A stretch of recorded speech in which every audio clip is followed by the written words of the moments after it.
요한복음 12장 1절, 2절, 3절 우리 다 같이 한 목소리로 읽습니다. 6월절 엿새 전에 예수께서 베다니에 이르시니 이곳은 예수께서 죽은 자 가운데서 살리신 나사로가 있는 곳이라. 거기서 예수를 위하여 잔치할세 마르다는 일을 하고 나사로는 예수와 함께 앉은 자 중에 있더라. 마리아는 지극히 비싼 향유 곧 순전한 나드 한 근을 가져다가 예수의 발에 붓고 자기 머리털로 그의 발을 닦으니 향유 냄새가 집에 가득하더라. 아멘. 자, 우리 옆 사람들과 한번 인사합니다. 참 잘 오셨습니다. 큰 은혜 받으시기 바랍니다. 네, 여러분들 정말 잘 오셨습니다. 오늘도 하나님의 큰 은혜가 여러분 모두에게 임하시기를 주님의 이름으로 간절히 축원합니다. 요한복음 계속해서 생각하다가 요한복음 11장까지 마치고요. 연말, 연초 여러 가지 많은 특별한 예배들 때문에 잠깐 요한복음 쉬었었는데요. 다시 요한복음 강의를 시작합니다. 요한복음 12장 보게 되었습니다. 자, 오늘 본문은 어떤 내용이 기록되어 있습니까? 오늘 본문에 보면 정말 아름다운 몇 가지 모습들이 기록되어 있습니다. 이 아름다운 모습의 배경은 바로 예루살렘에서 약 2km 정도 떨어져 있는 베다니에서 일어난 일이었습니다. 오늘 본문은 이 마을을 그냥 베다니라고만 소개하지 아니하고 예수께서 죽은 자 가운데서 살리신 나사로가 있는 곳이라고 설명하고 있는 것을 보게 돼요. 1절을 다시 한번 보세요. 6월절 엿새 전에 예수께서 베다니에 이르시니 이곳은 예수께서 죽은 자 가운데서 살리신 나사로가 있는 곳이라. 자, 오늘날 우리의 삶 가운데서 이 베다니와 같은 곳이 있다면 어떤 곳일까요? 자, 베다니는 어떤 곳이라고요? 죽은 자 가운데서 살리신 나사로가 있는 곳. 자, 오늘 우리의 삶 가운데서 죽은 자 가운데서 살림을 받은 자들이 있는 곳 어디죠? 교회입니다. 바로 교회예요. 왜? 우리는 죄와 허물로 말미암아 죽었던 자들이었어요. 그런 우리가 예수 그리스도의 십자가의 은혜로 인하여 하나님의 사랑으로 말미암아 살아났어요. 이 사실을 사도 바울이 잘 이야기해주고 있죠. 에베소 2장 1절 이하에 보면 그는 허물과 죄로 죽었던 너희를 살리셨도다. 그때 너희는 그 가운데서 행하여 이 세상 풍조를 따르고 공중의 권세 잡은 자를 따랐으니 곧 지금 불순종의 아들들 가운데서 역사하는 영이라. 전에는 우리도 다 그 가운데서 우리 육체의 욕심을 따라 지내며 육체와 마음에 원하는 것을 하여 다른 이들과 같이 본질상 진노의 자녀이었더니 긍휼이 풍성하신 하나님이 우리를 사랑하신 그 큰 사랑을 인하여 허물로 죽은 우리를 그리스도와 함께 살리셨고 너희는 은혜로 구원을 받은 것이라. 우리는 어떤 자들이었다고요? 죄와 허물로 말미암아 죽은 자들이었어요. 그래서 육신을 따라 행해 온갖 죄들을 행하며 살아요. 거기에서는 어떤 냄새가 나겠어요? 썩은 냄새가 나는 것이. 나사로가 죽어서 썩은 냄새가 났던 것처럼 우리도 죄와 허물로 말미암아 죽어서 썩은 냄새가 나는 자들이었어요. 그런 우리를 예수 그리스도의 은혜로 예수 그리스도와 함께 다시 살리셨다는 것이. 오늘 본문에 나타난 베다니는 바로 오늘 우리가 모여서 함께 예배하고 있는 이 교회의 모습을 보여주고 있어요. 그래서 우리나라에도 그런 교회들이 있지만 미국이나 캐나다에 가면 베다니 교회가 참 많아요. 베다니 교회. 아마도 이 말씀을 생각하면서 그래, 죽은 자들이 다시 살아난, 죽어서 썩어 냄새가 나는 자들이 다시 살아나서 하나님께 모여 예배하는 이곳이 베다니가 아닌가 하는 그런 마음으로 베다니 교회라고 이름을 지었을 것이. 그러므로 우리는 이 베다니의 모습이 어떠했는가 하는 것을 자세히 생각해보고 살펴보면 하나님이 기뻐하시는 진정한 교회의 모습이 어떤 것인가 하는 것을 우리가 발견할 수 있어요. 자, 베다니의 모습이 어떠했습니까? 2절 시작하는 곳 보시면 거기서 예수를 위하여 잔치했다라고 이야기하고 있어요. 죽은 나사로를 살린 예수 그리스도를 위해 잔치하고 있어요. 죽은 나사로를 위해 잔치하는 것도 아니, 죽었다가 다시 살아난 나사로로 인해서 기뻐하고 즐거워하고 있는 마리아와 마르다를 위해서 잔치하고 있는 것도 아니, 그것을 함께 기뻐하고 있는 거기 모인 여러 사람들을 위해서 잔치하고 있는 것도 아니, 오직 누구를 위해서? 죽은 나사로를 다시 살린 예수 그리스도를 위해서 잔치하고 있다라고 이야기하고 있어요. 교회는 그런 곳입니다. 여기 있는 누구를 위해서 하는 게 아니, 앞에서 설교하는 목사를 위한 것도 아니, 예배하고 있는 여러분들을 위한 것도 아니, 교회는 그리고 거기에서 드려지는 예배는 우리를 죽은 자 가운데 살리신 예수 그리스도만을 위하여 드리는 잔치가 될 수 있어야 된다는 것이. 그러므로 이 예배는 오직 하나님께만 영광이 되고 하나님께만 찬송이 될 수 있어야 돼. 예수 그리스도만을 위해 잔치하는 것, 그것이 바로 교회고, 예수 그리스도만을 위하여 잔치하는 예배, 그 예배가 바로 진정한 예배다. 그러므로 우리는 어떤 경우에도 주객이 전도되어서는 안 돼요. 혹시라도 교회 안에서 누가 나를 알아주지 않는다고, 누가 나를 기쁘게 해주지 않는다고 불평하는 분이 있다면 교회가 어떤 곳인지, 예배가 어떤 곳인지 잘 알지 못하는 것이. 그리고 비록 하나님을 믿고 있지만 그 믿음이 아직 어리기 때문에 그래요. 어린 아이들은 어떻습니까? 항상 자기가 주인이 되길 원해요. 자기가 모든 사람들의 주목을 받아야 돼요. 그렇지 않으면 삐쳐요. 그렇지 않으면 골통을 부려요. 고를 내요. 이것이 어린 아이들의 모습이에요. 생일잔치에 갔어요. 때로는 뭐 아빠의 생일, 엄마의 생일, 할아버지의 생일, 할머니의 생일, 어쩔 때는 이웃 어떤 어른의 생일일 수 있어요. 그런데 어린 아이는 어떻습니까? 그 생일 잔치에서 생일 케이크에 붙여진 촛불을 꼭 자기가 끄겠다고 우기는 거예요.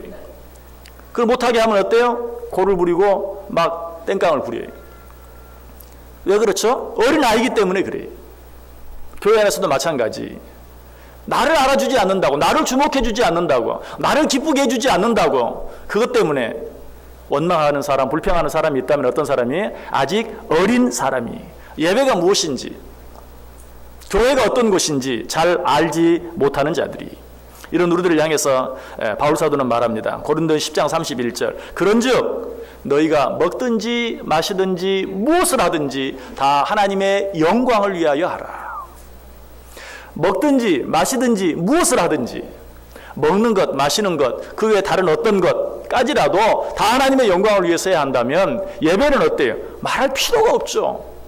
예배, 하나님께 경배드리는 예식이, 먹는 것, 마시는 것, 다른 어떤 하찮은 것까지도 다 하나님의 영광을 위해서 해야 한다면 하나님께 드리는 예배는 말할 필요가 없어요. 오직 하나님께만 영광, 오직 하나님께만 찬송이 되는 그런 예배를 드릴 수 있어야 된다는 사실이에요. 오늘 베다니에 모인 사람들이 그러했어요. 거기에 모인 모든 사람들이 지금 어떻게? 오직 예수님만을 위하여 잔치하고 있어요. 자, 또 한 가지 이 베다니를 통해서 알 수 있는 아름다운 모습이 있어요. 그것은 무엇입니까? 2절 다시 보세요. 거기서 예수를 위하여 잔치할세 마르다는 일을 하고. 자, 이 부분은 마르다 여전대 헌신 예배를 통해서 생각해 보았어요. 지금 마르다가 뭐 하고 있어요? 일을 하고 있어요. 교회는 어떤 곳인가? 하나님을 위해서, 하나님의 영광을 위해서 봉사하는 곳이, 어떤 사람을 위해서가 아니, 나 자신을 위해서는 더더욱 아니, 하나님을 위해서 봉사하고 충성하고 헌신하는 것, 그것이 바로 교회인 것을, 그것이 바로 예배인 것을 오늘 우리들에게 가르쳐주고 있어요. 자, 우리는 이 모습을 볼 때마다 무엇이 생각나요? 일하다가 예수님께 책망받은 마르다의 모습이 생각나요. 그 모습은 누가복음에 나오죠. 누가복음 10장 40절에 마르다는 준비하는 일이 많아 마음이 분주한지라 예수께 나와 이르되 주여 내 동생이 나 혼자 일하게 두는 것을 생각하지 아니하시나이까 그를 명하사 나를 도와주라 하소서. 마르다가 예수님을 위해 일하다가 불평합니다. 내가 지금 너무 바쁘게 일하는데 마리아는 놀고만 있습니다. 그 마리아가 나를 위해서 일할 수 있도록 좀 말 좀 해주십시오. 그때 예수님께서 뭐라고 말씀하시죠? 주께서 대답하여 이르시되 마르다야 마르다야 내가 많은 일로 염려하고 근심하나 몇 가지만 하든지 혹 한 가지만이라도 족하니라. 글쎄요, 책망이라고 해야 할지 말아야 할지 정확하진 않지만 어쨌든 가볍게 왜 그런 일 가지고 역정을 내느냐, 너무 많은 일 하려고 그렇게 역정을 내느니 보다는 차라리 한 가지 혹은 두 가지만 하는 것이 더 낫겠다라고 말씀하시는 주님의 모습을 보게 돼요. 자, 우리는 이 사실을 통해서 그래 많은 일 할 필요 없어 라고 너무 쉽게 너무 단순하게 생각해 버리는 경우가 참 많아요. 그런데 오늘 본문은 어때요? 마르다가 여전히 일을 하고 있는데 오늘 본문 속에는 누가복음에 나타났던 그런 예수님의 책망 같은 그런 내용이 나타나 있지 않아요.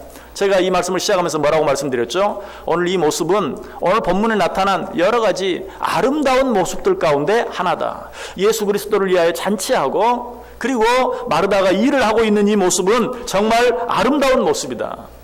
어떻게 똑같은 일인데 누가복음에서는 책망받을 일이 되고 오늘 본문에서는 아름다운 일로 칭찬받을 일이 될 수 있는가? 누가복음에 나타난 그 마르다의 모습과 오늘 본문에 나타난 마르다의 모습 사이에 어떤 차이가 있길래 그러한가? 여러분, 그 차이는 누구를 위해 일하느냐 그것이 아니, 또 얼마나 일을 많이 하느냐, 일을 많게 하느냐 적게 하느냐 그런 것이 아니, 누가복음에도 요한복음에도 마르다는 누구를 위해? 예수 그리스도를 위해서 일하고 있었어요. 그리고 누가복음에도 요한복음에도 마르다는 많은 일을 하고 있었어요. 그런데 왜 누가복음에서 책망을 받고 오늘 요한복음에서는 아름다운 모습으로 소개되고 있는가?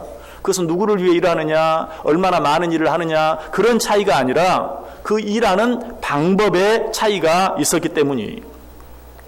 누가복음에서도 마르다는 예수를 위해서 일을 하고 있었지만 거기에서는 어때요? 공연히 불평하고 짜증을 냈어요. 동생 마리아를 향해서, 아니 좀 더 정확하게 말하면 예수 그리스도를 향해서 짜증을 냈어요. 신경질을 부렸어요. 그러나 오늘 본문 속에서는 그 어디에서도 그런 마르다의 모습을 발견할 수 없어요. 그래서 이 모습을 가지고 많이 일할 필요 없다, 적당히 하면 된다, 이렇게 교훈을 받으면 안 돼요. 일을 많이 하든 적게 하든 어떻게? 기쁨으로, 그리고 그 일을 하면서 원망과 불평이 없이 일하는 것, 이것이 하나님께서 오늘 우리들에게 가르쳐주는 내용이.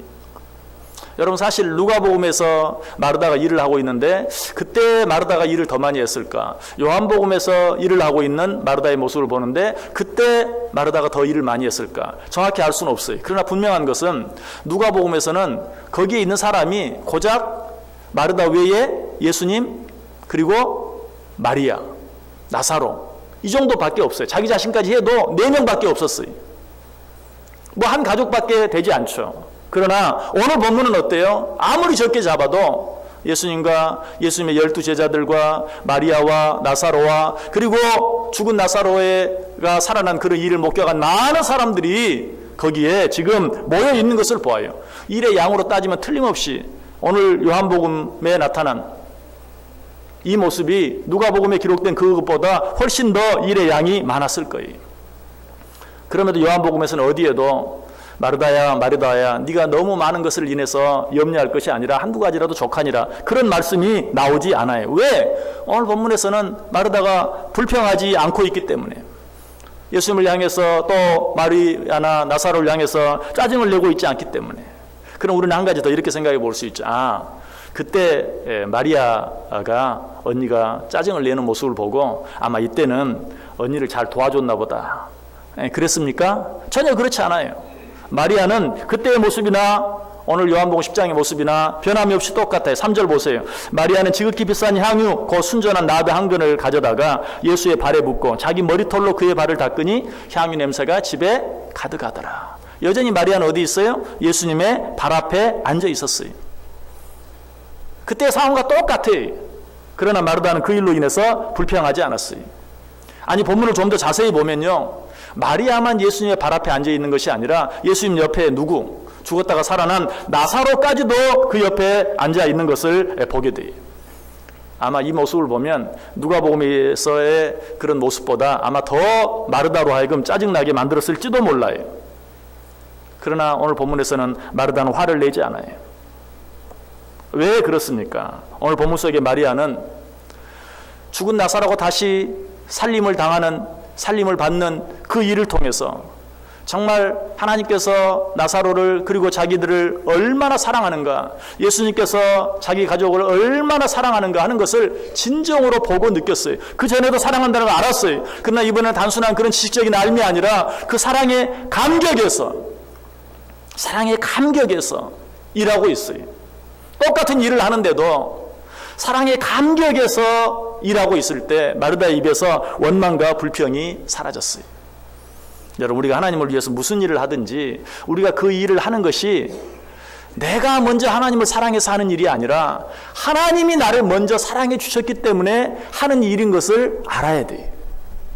그 사실을 알 때 똑같은 일을 하면서도 이전에는 원망하고 불평했지만, 그러나 그 사랑을 알고 일할 때 우리 입에서 그 원망과 불평이 사라질 수 있다. 요한일서 4장 10절에 말합니다. 사랑은 여기 있으니 우리가 하나님을 사랑한 것이 아니요 하나님이 우리를 사랑하사 우리 죄를 속하기 위하여 화목제물로 그 아들을 보내셨음이니라. 사랑은 여기 있으니 우리가 하나님을 사랑한 것이 아니요 하나님이 우리를 먼저 사랑하셨다. 믿으십니까? 요한일서 4장 19절에도 말해요. 우리가 사랑함은 그가 먼저 우리를 사랑하셨습니다. 여러분, 하나님을 사랑하십니까? 여러분이 하나님을 사랑하는 이유가 무엇입니까? 하나님이 나를 먼저 사랑해 주셨기 때문이. 하나님이 나를 먼저 사랑해 주지 않았으면 뭐 하나님을 사랑하는 것? 아니, 이미 죽어있는 자들이 뭘 할 수 있겠어요? 하나님을 사랑하는 것은 고사하고 아무것도 할 수 없어요. 죄와 허물로 말미암아 죽어서 썩어서 냄새가 나는 우리를 살려주셨기 때문에 지극히 작은 것 하나라도 우리가 할 수 있는 것이, 이 하나님의 사랑에 감격해서 일할 때 우리 입에서 원망과 불평이 사라지게 된다는 것이. 오늘 마르다가 그랬어요. 이제는도 그는 예수님을 위해서, 예수님을 사랑해서 열심히 일했어요.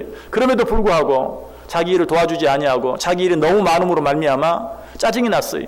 신경질을 부렸어요. 원망을 했어요. 불평했어요. 그러나 죽은 나사로를, 죽어서 썩어서 냄새가 난 나사로를 다시 살려주신 그 하나님의 은혜, 그 주님의 사랑을 체험한 후에는, 사랑의 감격에서 일할 때는 동일한 일을 하면서도, 아니 처음보다 더 많은 일을 하면서도 그 입에서 어떤 원망도 어떤 불평도 나오지 않았다는 것이. 그래서 사도 베드로는 베드로전서 4장 11절에서 누가 봉사하려면 하나님의 공급하시는 힘으로 하는 것 같이 하라. 여러분, 이 한 해 기쁨으로 하나님께서 여러분에게 맡겨주신 일들을 감당하기를 원하십니까? 내가 원해서 또 누가 시켜서 이 일을 하는 것이 아니라 하나님이 나를 살려주셔서, 하나님이 나를 구원해 주셔서, 하나님이 내게 은혜 주셔서 이 일을 할 수 있다는 사실을 생각하며 그 일을 감당할 때 우리는 비로소 어때요? 기쁨으로, 감사함으로 내게 주어진 일들을 감당할 수 있다는 것이. 자, 오늘 본문을 통해 또 한 가지 우리가 얻을 수 있는 교훈이 있습니다. 그것은 무엇입니까? 마르다가 왜 누가복음에서는 짜증을 냈는데 요한복음에서는 짜증을 내지 않는가? 누가복음에서는 일을 하면서 다른 사람 보았어요. 누구를? 특별히 마리아를 보았어요. 나는 힘들게 일하는데 예수님 발 앞에 편안하게 앉아있는 마르다를 보았어요. 그때 짜증을 낼 수밖에 없었어요. 그러나 이 요한복음에 나타난 마르다는 어떻게 합니까? 오직 죽은 나사로를 다시 살리신, 죽은 나사로를 다시 살려주신 예수 그리스도만을 바라보았어요. 사람을 향해 돌렸던 눈을 예수 그리스도를 향해 돌릴 때 그 입에서 원망과 불평이 사라졌던 것이. 그래서 히브리서 12장 2절은 말합니다. 믿음의 주요 또 온전하게 하시는 이인 예수를 바라보자. 그는 그 앞에 있는 기쁨을 위하여 십자가를 참으사 부끄러움을 개의치 아니하시더니 하나님 보좌 우편에 앉으셨느니라. 우리를 위해 십자가에 달려 죽어주신 예수 그리스도를 바라볼 때만 비로소 우리 입에서 원망이 사라지고 불평이 사라지고 무엇이? 기쁨의 찬양과 감사의 찬양이 나올 수 있다는 것이. 여러분, 이 안에 누구를 바라보면서, 무엇을 바라보면서 신앙생활을 원하십니까? 오직 우리를 위해 십자가에 달려 죽어주신, 그래서 죽은 자리에 있었던 우리들, 죄와 허물로 말미암아 죽어 썩어 냄새가 나는 우리들을 살려주신 예수 그리스도만을 바라보며 이 한 해를 살아가실 수 있기를 바라요. 그렇게 할 때 우리는 이 한 해를 승리할 수 있어요. 우리는 이 한 해의 삶을 통해서 하나님께 온전한 영광을 돌려드릴 수 있는 것이. 하나님께서 우리에게 또 새로운 여러 가지 많은 일들을 맡겨주셨어요. 우리는 그 일들을 감당해야 돼. 요한복음 9장 4절에 말합니다. 때가 아직 낮음에 나를 보내신 이의 일을 우리가 하여야 하리니 밤이 오리니 그때는 아무도 일할 수 없느니라. 고린도전서 15장 58절에 말합니다. 그러므로 내 사랑하는 형제들아 견실하며 흔들리지 말고 항상 주의 일에 더욱 힘쓰는 자들이 되라. 이는 너희 수고가 주 안에서 헛되지 않은 줄 알미니라. 혹시라도 올 한해는 그저 적당히 원망이 나오지 않을 만큼, 불평이 나오지 않을 만큼 단순히 그렇게 생각할 것이 아니라 성경은 우리에게 말해 주의 일에 더욱 힘쓰는 자들이 되라. 주의 일에 더욱 힘쓰는 자들이 되라. 그런데 주의 일에 더욱 힘쓰면서도 원망과 불평 없이 그 일을 감당하기 위해서는 어떻게 해야 된다고요? 오직 나를 살리신 하나님의 사랑, 오직 나를 다시 살리시기 위해서 십자가에 달려 죽어주신 예수 그리스도의 은혜만을 생각할 때 우리는 그 일을 감당할 수 있다는 것이. 자, 오늘 본문 속에 나타난 또 한 가지 아름다운 모습이 있습니다. 그것은 무엇일까요? 2절 다시 한번 보시기 바랍니다. 거기서 예수를 위하여 잔치할세 마르다는 일을 하고 나사로는 예수와 함께 앉은 자 중에 있더라. 자, 여기 보면 죽었다가 살아난 나사로, 사망에서 생명으로 옮겨진 나사로가 예수와 함께 앉아있는 모습을 보게 돼요. 여러분, 이 모습은 아까도 말씀드린 것처럼 이 나사로의 모습은 굳이 나사로 한 사람의 모습이 아니, 이 나사로의 모습이 바로 우리들의 모습이. 왜? 나사로만 죽은 자 가운데 살아난 것이 아니라 우리도 죽음 가운데서 다시 살아났기 때문에 예수 그리스도를 믿음으로 영원한 생명을 얻은, 구원함을 받은 우리 모두가 바로 나사로예요. 아까도 말씀드렸죠. 허물로 죽은 우리를 그리스도와 함께 살리셨고 너희는 은혜로 구원을 받은 것이라. 또 함께 일으키사 그리스도 예수 안에서 함께 하늘에 앉히시니. 그 뒤 몇 구절 뒤에는 에베소 2장 13절에 이제는 전에 멀리 있던 너희가 그리스도 예수 안에서 그리스도의 피로 가까워졌느니라. 여러분, 이것이 하나님께서 우리에게 주신 은혜예요. 자, 그렇다면 우리는 어떻게 살아야 할까요? 우리를 다시 살려주신 예수 그리스도께서 요한복음 14장 1절부터 3절까지 있는 말씀을 통해 이렇게 말씀하세요. 너희는 마음에 근심하지 말라. 하나님을 믿으니 또 나를 믿으라. 내 아버지 집에 거할 곳이 많도다. 그렇지 않으면 너희에게 일렀으리라. 내가 너희를 위하여 거처를 예비하러 가노니 가서 너희를 위하여 거처를 예비하면 내가 다시 와서 너희를 내게로 영접하여 나 있는 곳에 너희도 있게 하리라. 죽은 자 가운데서 다시 살리심을 받아 예수 그리스도와 함께 앉아있는 나사로의 모습 속에서 우리는 우리 자신의 모습을 볼 수 있어야 돼요.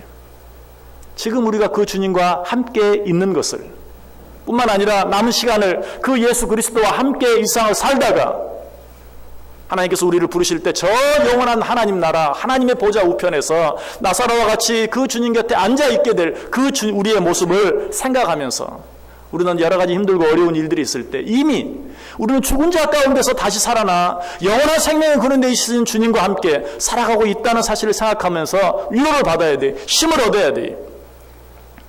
여러분, 아까 히브리서 기자에서 뭐라고 말했죠? 예수를 바라보라. 그런데 예수를 바라보는 한 형태의 모습을 생각한다면 그것은 다른 게 아니라 예수 그리스도를 믿음으로 바라보면서 승리한 위대한 신앙의 위인들을 바라보는 것이, 오늘 나사로가 죽은 자 가운데 다시 살아나 주님과 함께 앉아있는 그 모습을 우리도 바라보아야 돼요. 나도 똑같은 은혜를 받았는데, 나도 똑같은 그런 기적을 체험했는데 과연 나는 내 앞에 놓여진 삶을 살아가면서 주님과 함께, 주님과 더불어 삶을 살아가고 있는가 하는 것을 늘 바라볼 수 있어야 돼요. 예수 그리스도와 함께 그 옆에 앉아있는 나사로의 모습이 내 모습이 될 수 있어야 돼요. 그래서 히브리서 12장 1절에는 이러므로 우리에게 구름같이 둘러싼 허다한 증인들이 있으니 모든 무거운 것과 얽매이기 쉬운 자를 죄를 벗어버리고 인내로서 우리 앞에 당한 경주를 하며. 아까는 뭐라고 말했죠? 예수 그리스도를 바라보라. 이 말씀과 더불어서 이러므로 우리에게 구름같이 둘러싼 허다한 증인들이 있으니 모든 무거운 것과 얽매이기 쉬운 죄를 벗어버리고 인내로서 우리 앞에 당한 경주를 하자. 우리의 삶이 때때로 힘들고 어려울 때, 지칠 때, 우리의 입에서 원망과 불평이 나오려고 할 때 우리는 위대한 믿음의 선배들을 바라볼 수 있어야 돼요. 그들이 어떻게 그들에게 주어진 삶을 살아갔는지, 그들이 어떻게 그들에게 주어진 일들을 감당할 수 있었는지, 오늘 죽은 자 가운데 다시 살리심을 받아 주님과 함께 주님 옆에 앉아있는 그 나사로의 모습을 보면서 우리도 오늘 이 시간이 죽은 자 가운데 살리심을 받은 그 은혜에 감격하여 하나님 앞에 나와 하나님께 예배하고 있는 시간인 것을, 아니 우리의 삶 전체가 그러한 삶이 되어야 되는 것을 우리는 기억할 수 있어야 돼요. 주님과 함께하는 삶, 주님과 동행하는 삶, 이것이야말로 죽은 자 가운데서 살리심을 받은 자들이 마땅히 살아드려야 될, 잠시 잠깐도 잊지 말아야 될 중요한 사실인 것을 오늘 우리에게 말씀해 주고 있어요. 자, 그런데 오늘 본문 속에는 이것들보다도 훨씬 더 아름다운 한 가지 모습이 나타나 있어요. 그 모습은 어떤 모습인가? 그 모습은 마르다를 통해서 얻을 수 있는 것이 아니고 마리아를 통해서 얻을 수 있는 모습이, 이 모습은 다음 시간에 말씀을 드리려고 해요. 진정한 예배의 모습이 무엇인가? 진정으로 우리가 하나님께서 받으실 수 있는 예배를 드릴 수 있는 그 태도가 무엇인가? 다음 주까지 계속해서 이 말씀을 드리려고 해요. 오늘 드린 말씀들을 다시 한번 정리해 보도록 하겠습니다. 여러분, 하나님께서 기뻐 받으시는 예배는 어떤 예배입니까?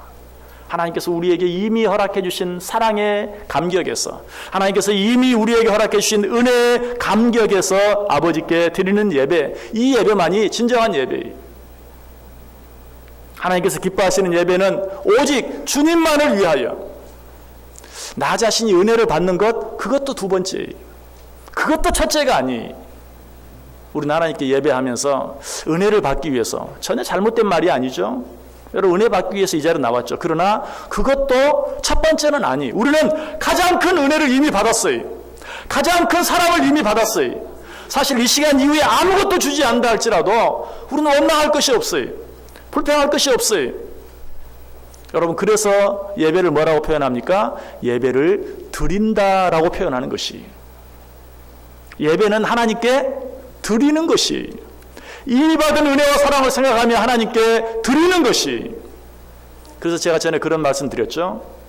무엇을 받기 위해서, 설령 그것이 은혜라 할지라도 은혜를 받기 위해 예배 드리는 자는 잘해야 본전이다. 왜? 은혜를 받기 위해서 예배 드리다가 은혜를 받으면 어때요? 본전 아니에요. 은혜 받으려고 왔다가 은혜 받은 것이니까. 그러나 예배 드리기 위해서 이 자리에 오는 자들은 어떻습니까? 항상 예배를 통해서 은혜를 받기 위하는 자는 잘해야 본전이지만, 예배를 하나님께 드리기 위해서 하나님께서 내게 베풀으신 은혜와 사랑의 감격에서 예배를 드리는 자들은 항상 본전일 뿐만 아니라, 아무리 못해도, 왜? 예배 드리러 와서 예배 드리는 것이잖아요. 그러다가 은혜를 받으면 어때요? 은혜는 보너스와 축복으로 더 많이 받아 누리게 되는 것이. 이 안에 어떻게 예배하기를 원하십니까?